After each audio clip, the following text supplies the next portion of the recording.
बिस्मिल्लाहिर्रहमानिर्रहीम रब्बी ज़िदनी इल्मा। अस्सलामु अलैकुम डियर स्टूडेंट्स, उम्मीद है आप इंशाल्लाह ठीक होंगे, खैरियत से होंगे, सेहत व ईमान की बेहतरीन हालत में होंगे। और उम्मीद है कि आपने अपना काम भी कंप्लीट कर लिया होगा। कल संडे था, होप सो आपने अपना पिछला सारा काम जो रिमेनिंग था वो भी कंप्लीट कर लिया होगा। तो नेक्स्ट आज जो हमारा SLO है आज का, वो है explain product binary relations and its domain and range. यहाँ पे हम सेट्स एंड फंक्शंस पढ़ रहे थे, तो हमने देखना है कि हम सेट्स की प्रोडक्ट कैसे फाइंड करते हैं। सिंपल नंबर्स की प्रोडक्ट तो हमें आती है, हम कैसे फाइंड करते हैं। आज हम सेट्स की प्रोडक्ट जो है वो फाइंड करना सीखेंगे। इसके साथ है हमारा बाइनरी रिलेशन। रिलेशन क्या होता है? ये कनेक्शन होता है बिटवीन टू थिंग्स। जैसे कनेक्शन बिटवीन टू पर्सनस हो सकता है, वो पर्सनस में आपके मदर सन हो सकता है, हस्बैंड वाइफ हो सकता है। इसी तरह नंबर्स का भी आपस में रिलेशन होता है। हम कह लें मैथमेटिक्स में भी कुछ चीज़ों का आपस में रिलेशन होता है, और उस रिलेशन को हम क्या बोलते हैं? बाइनरी रिलेशन बोलते हैं। फॉर एग्ज़ाम्पल मैं 2 नंबर्स राइट करती हूँ, 5 और 25। अब जो 25 है ना, ये 5 का स्क्वायर बन रहा है। तो ये जो यहाँ पे स्क्वायर यूज़ हुआ है, ये क्या है? इसने रिलेशन बना दिया दोनों का कि 25 जो है वो 5 का स्क्वायर बनाने से आया है। इसी तरह अगर हम लिखते हैं 5 और 4, तो 5 और 4 में जो 5 है वो ग्रेटर है 4 से, तो इसमें जो ग्रेटर होगा वो हमारे पास है। उसने एक रिलेशन बना दिया दोनों नंबर का ग्रेटर साइन ने, कि एक नंबर दूसरे से बड़ा है। इसी तरह इनकी डोमेन और रेंज होगी जब हम इन नंबर्स को मल्टीप्लाई कर लेंगे। उसके बाद जो सेट्स बनेंगे उनमें जो फर्स्ट वाले नंबर्स होंगे वो हमारे पास फर्स्ट वाले नंबर्स डोमेन होती है, और उसी उन्हीं ऑर्डर पेयर्स के सेकंड नंबर रेंज होंगी।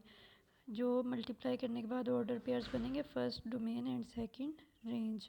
नेक्स्ट हम देखते हैं अपना आज का काम जो स्टार्ट हो रहा है 3.3 से, लेकिन उससे पहले हम क्वेश्चन नंबर 10 देखते हैं, एक्सरसाइज 3.2 का, जिसमें कुछ बच्चों का क्वेश्चन था कि टीचर इस क्वेश्चन का हमारा आंसर ठीक नहीं आ रहा। तो इसमें आप शायद वैल्यूज़ पुट करने में कुछ मिस्टेक कर रहे होंगे। ये मैंने आपके सामने ये फार्मूला तो आपको आता है, ठीक है। हम लास्ट 3 डेज़ से यही फार्मूला डिस्कस कर रहे हैं।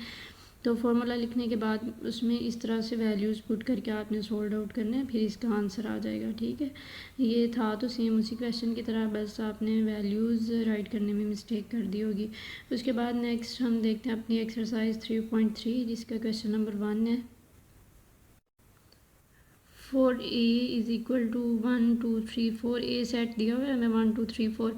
Find the following relations in A में हमने इनके ये जो उसने कहा ये नीचे आपको दिए हुए ये रिलेशंस आप फाइंड करें जैसे जैसे आपको कंडीशन बताई हुई है।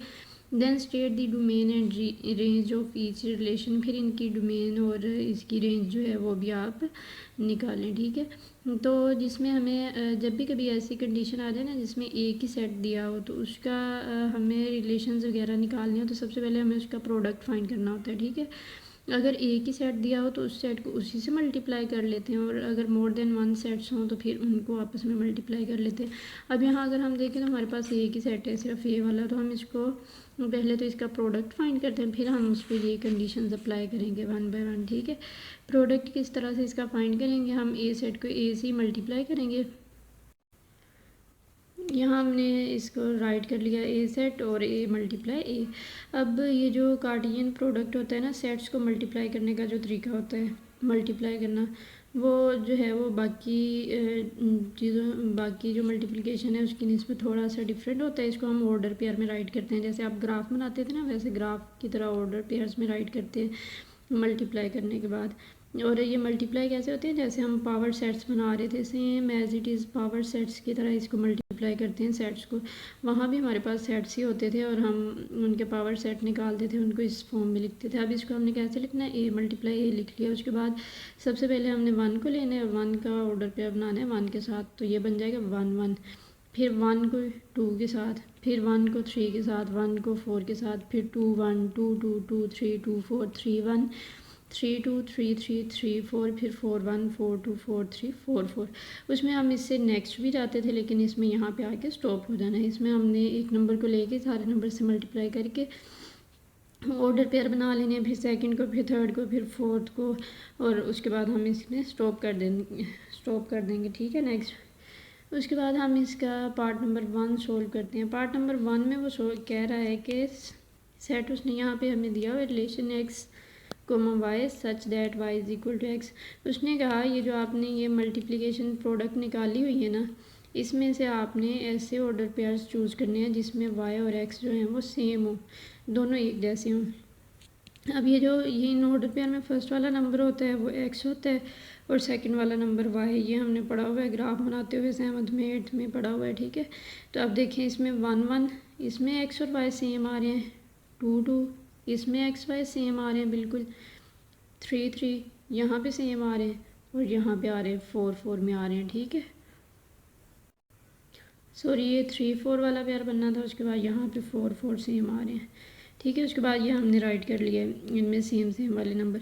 उसके बाद उसने कहा था इसकी डोमेन और रेंज भी राइट करें। तो ये जो फर्स्ट वाले नंबर्स होते हैं ना, इनके ये जो फर्स्ट वाला नंबर होता है ये डोमेन होती है और ये जो सेकंड वाला नंबर होता है ये सेकंड वाले नंबर्स रेंज होती हैं। ऑर्डर पेयर के फर्स्ट वाले नंबर्स डोमेन और सेकंड वाले नंबर्स रेंज। इसके बाद हम इसका एक और क्वेश्चन देख लेते हैं 4 वाला। उसमें है कि आपने ऐसे पेयर चूज़ करने हैं जब उन दोनों नंबर्स को प्लस करें तो आंसर 5 से बड़ा आना चाहिए। ऐसे पेयर चूज़ करें कि जब दोनों नंबर्स को प्लस करें तो आंसर 5 से क्या आना चाहिए, बड़ा आए, ग्रेटर आए। तो इसमें हम देख लेते हैं, ये देखें 1 + 1 करें 2 आए, ये तो छोटा है, ये भी छोटा आएगा, ये भी छोटा आएगा, ये भी छोटा है। उसके बाद ये भी तो क्यों कौन से पेयर आएंगे। अब देखिए 4 + 2 करेंगे 6, 5 से बड़ा आ रहा है ना, यहाँ पे 6 आ गया। 3 और 3 आ जाएगा, 6 5 से बड़ा है। 3 4 आ जाएगा, ये 5 से बड़ा है। 4 2 आ जाएगा, ये 5 से बड़ा है। 4 3 आ जाएगा, ये 5 से बड़ा है और 4 4 आ जाएगा। उसके बाद हमने निकालनी है इसकी डोमेन और रेंज। तो हमने कहा था कि ये जो फर्स्ट वाले नंबर होंगे ये डोमेन होंगी और ये सेकंड वाले नंबर इसकी रेंज होंगी। और इस बात का हमने ख्याल रखना है कि जो नंबर एक दफ़ा यहाँ हमने राइट कर लिया है ना सेट में, उसको रिपीट नहीं करना, वो बस 1 टाइम राइट हो गया, उसके बाद दोबारा हम उसे नहीं लिखेंगे। इसके साथ हमने क्वेश्चन नंबर 3 करना है। आज 2 को हम सेंटर से स्किप कर रहे हैं, वो हम स्कूल खुलने के बाद उसको डिटेल में डिस्कस करेंगे, वो थोड़ा डिटेल टॉपिक है, ठीक है। क्वेश्चन नंबर 3 बहुत आसान सा सवाल है। इसमें हमें g(x) इज़ इक्वल टू ये दी हुई है एक इक्वेशन, फिर h(x) ये दिए हुए हैं, ठीक है। दो हमें ये इक्वेशंस फॉर्म बनाई हुई हैं। फिर इसके बाद ना नीचे डिफरेंट पार्ट्स दिए हुए हैं, उन पार्ट्स को हमने सोल्व करना है।